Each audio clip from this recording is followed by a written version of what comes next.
Akuza që ngarkon Zhubajin tregon se patent shoferi ishte konfiskuar gjatë kohës që i njëjti u ndalua kur bëri manovrime të rrezikshme me motociklet. Prokuria Themelore Mpej me datën 15 shtator ka planuar një kallëzim penal për deklarim të rënd ndaj një personi,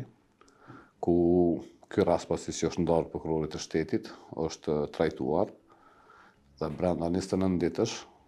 është ngritur akt akuzë për veprën penale deklarimi rënd, për shkak të veprës penale të lartëcekur, ku dyshohet se personi në këtë rast ka bërë deklarim të rënd lidhur me patent shofer,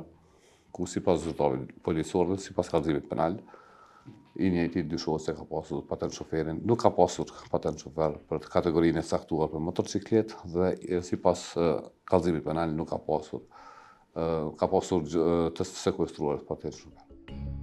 Ndonë se të dhënat dhe përgjigjet e drejtorisë rajonale të policisë në Pejë janë kundërthënëse, me konstatimin e patrullës policore me 16 qershor ku treguan se patent shoferi Zhubajt ishte konfiskuar dhe me masë mbrojtëse deri në vitin 2036, prokuroria thotë se nuk ka informata nëse ka pasur ndonjë neglizhencë në rastin e tij. Pas të informatave që ne kemi pasur, nuk kemi pasur ndonjë neglizhencë, mirë po kushdo që ka pasur informata, ne si prokurime të hapur, dhe për çfarë do pretendimi që mund të ketë pasur neglizhencë apo dyshime tjera, Prokuria Themelore është e hapur dhe dikush mund t'i pranojë këto informata dhe t'i trajtoj, pavarësisht për kë bëhen fjalë apo për çfarë pozita bëhet fjalë. Mirë po deri me tani nuk kemi pranuar ndonjë informat që mund të ketë pasur ndonjë neglizhencë apo keqëpërdorim zyrtar apo lejthitje të prokurorit të shtetit lidhur me këtë çështje penale. Betimi për drejtësi ka pyetur edhe në inspektoratin policor nëse është duke trajtuar ky rast për shkelje eventuale të ndonjë zyrtari policor.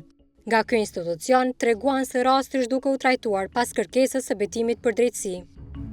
Duke ju referuar kërkesës suaj, Inspektorati Policor i Kosovës ju njofton se është duke trajtuar këtë çështje pas pranimit të informacioneve nga ju dhe se bazuar në autorizimet ligjore do të verifikohen pretendimet e ngritura në kërkesën tuaj.